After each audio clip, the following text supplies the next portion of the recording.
So I leave back for Africa encouraged, elated, knowing that the people of Gaza, the people of Palestine, the people of Sudan, the people of Africa, yes, the people in the Middle East, do not stand alone.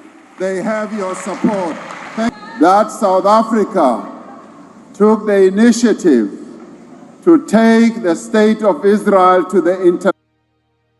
This notion of supremacy, that South Africa took the initiative to take the state of Israel to the International Court of Justice.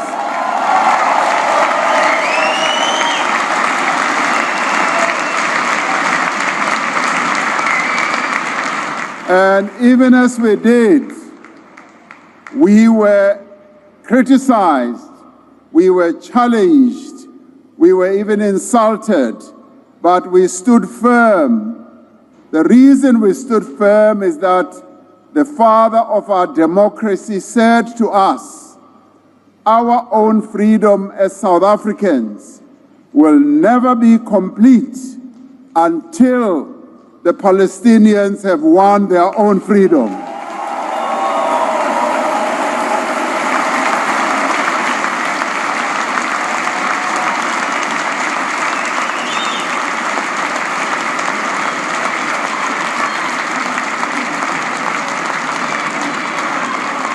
So today, we are happy and pleased that many other countries have realized that South Africans, by taking the state of Israel to the International Court of Justice, was not mad.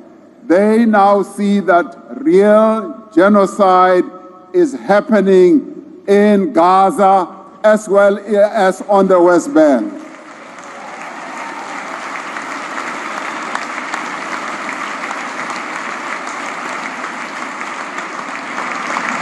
And now, illegal wars are being waged against other countries where thousands and thousands of innocent people are being killed with bombs, with drones, and yet all that should be going towards building hospitals, towards building schools, rather than killing innocent people.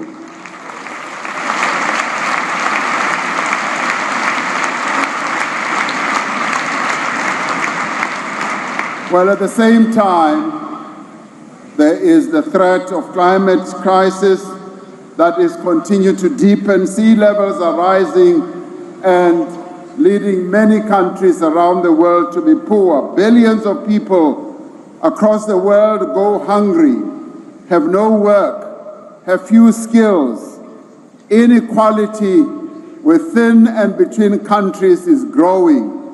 Many societies are becoming more fragmented and isolated. Political discourse and debate is being reshaped by algorithms that fuel extremism and hate. And it is good today that you all are participating in this global progressive mobilization to change the narrative, to show the world that there are people who are progressive, who want to see the right things being done in the world. I applaud you and I thank you for standing up, for showing those who are powerful that you will not be cowards.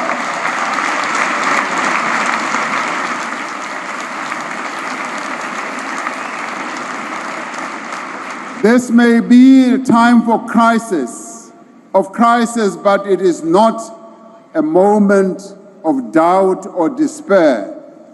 This is a moment for action. This is a moment for mobilization. This is a moment for renewal. For most of us alive today, there's never been a more important moment than now for global progressive revival. A revival that is confident in its values, clear in the purpose of its beliefs, and united in its resolve. This moment of severe crisis is at the same time a moment of unique opportunity. It is an opportunity to galvanize, to bring together the forces of progressive change, to forge a new path of peace, democracy, and social justice. This is the time that we must never waste. This is the time that we must embrace.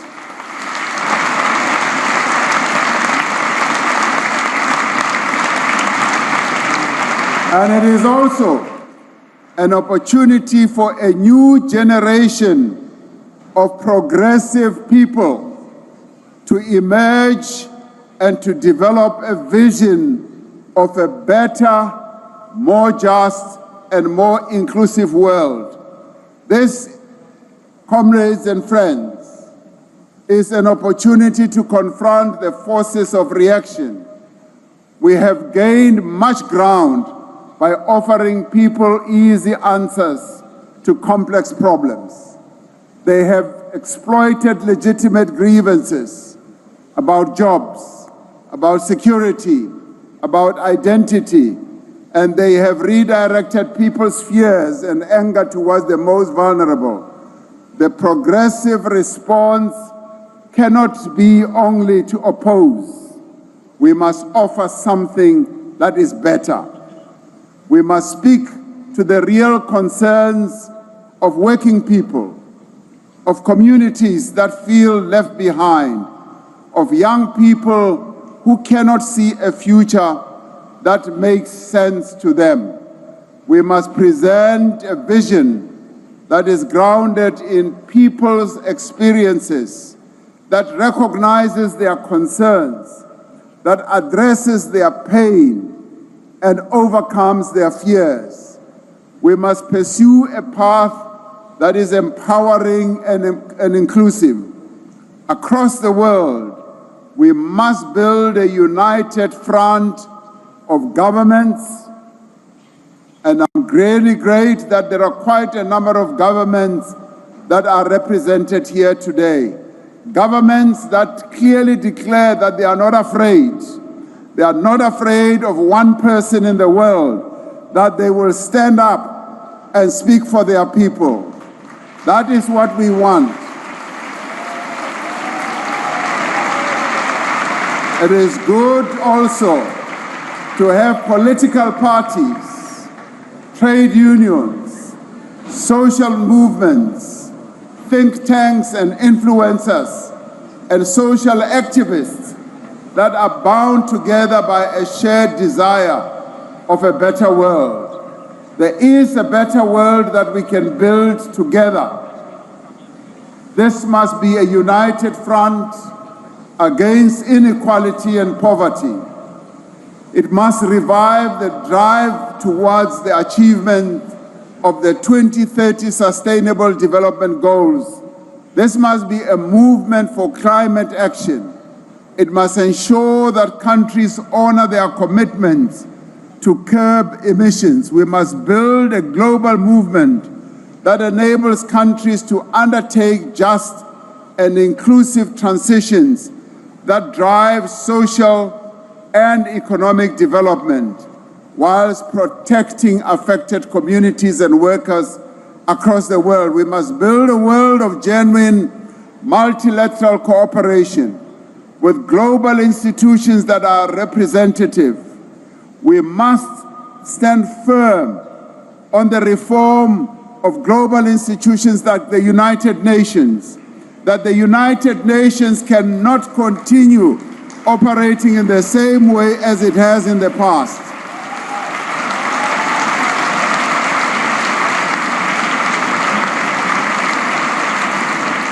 We have many countries that should be represented in the United Nations Security Council. We have the whole continent of Africa with 1.4 billion people. It's not represented. We have Latin America. We have big countries like Brazil. We have big countries like India. We have big countries around the world that must be represented and have a voice. So we must advance peace through diplomacy, through dialogue, through multilateral organizations, and not have a few countries that are going to have a veto vote and block everything that talks about progress in the world. We must also address uncomfortable issues, such as the debt burden that holds back many developing economies. We must reform the financial architecture of the world and close the financing gap for development. Yes, the IMF and the World Bank must also be reformed. It cannot be institutions that continue to represent Western interests only. So the reform must be comprehensive.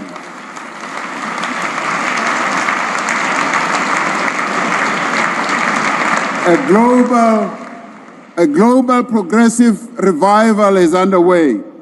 Your presence here speaks to that. In far-flung communities, in social formations and political parties, on university campuses and factory floors, on social media and across the airwaves, the clamor for progressive change is growing. And today, here in Barcelona, this gathering in Barcelona provides greater impetus to this revival. I am certain that as we leave here today, we will leave more united, with a more cohesive voice, more purposeful, and more determined than ever when we arrived. So I leave back for Africa encouraged, elated, knowing that the people of Gaza, the people of Palestine, the people of Sudan, the people of Africa, yes, the people in the Middle East, do not stand alone. They have your support. The summit on defense of democracy. It brought together a number of countries and governments that are essentially progressive, that want to address the challenges that the world is facing today. So we were very pleased to be in the presence of the government of Brazil, the government of Spain and Ireland, and a number of others, including Ghana, as well as Caribbean countries such as Barbados.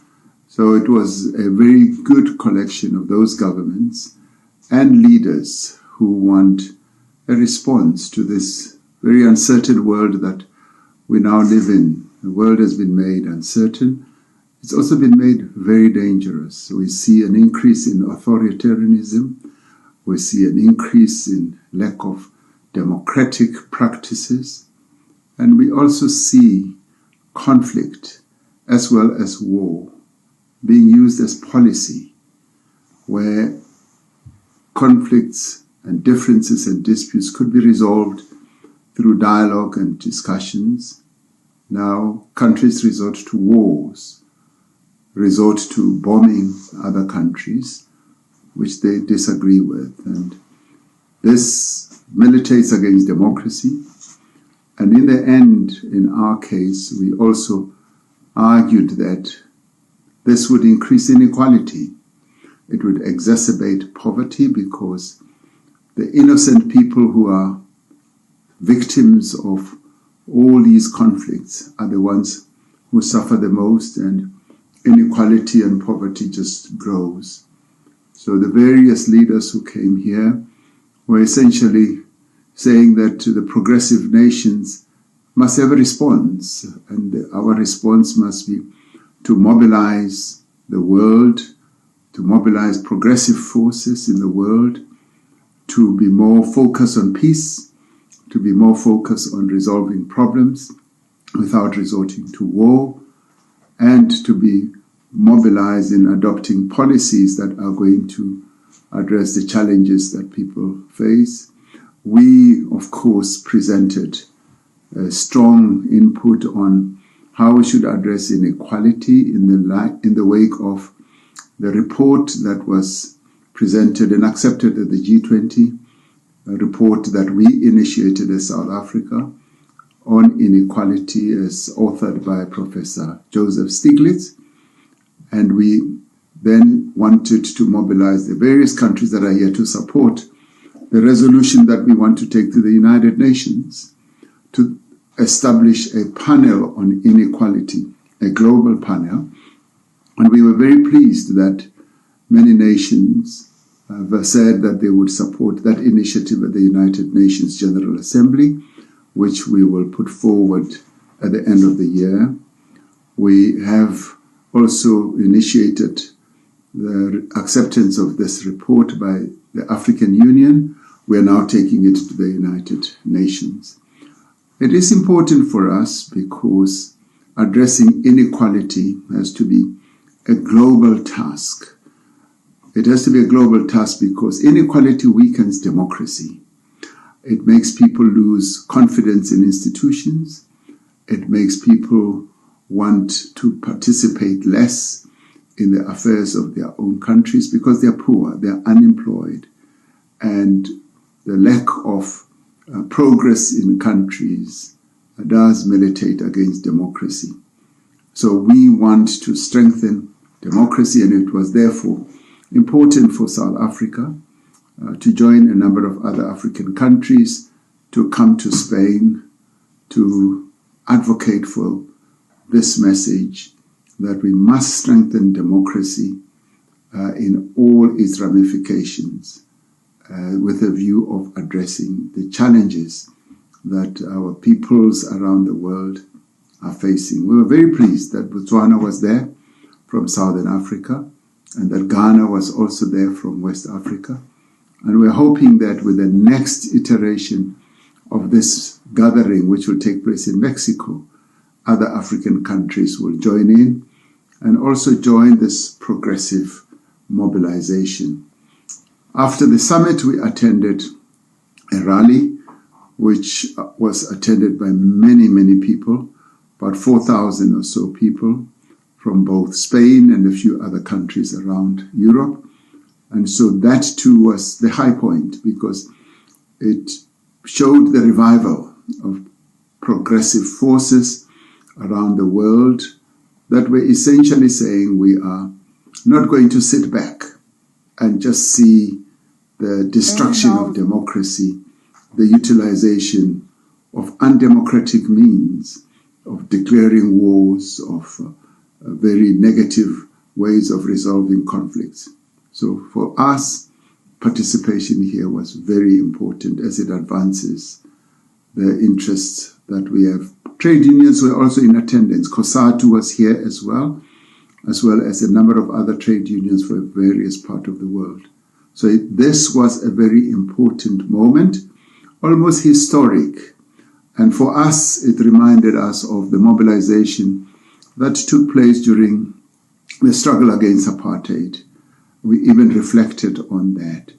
And we encouraged those who were present to also join the mobilization in support of the people of Palestine, that their struggle should also be their struggle, and also advocated for support for the people of Sudan, who now have 14 million people displaced because of the war that is raging there. So it was an important moment in the current history of the world to have this type of mobilization for progressive forces. Thank you.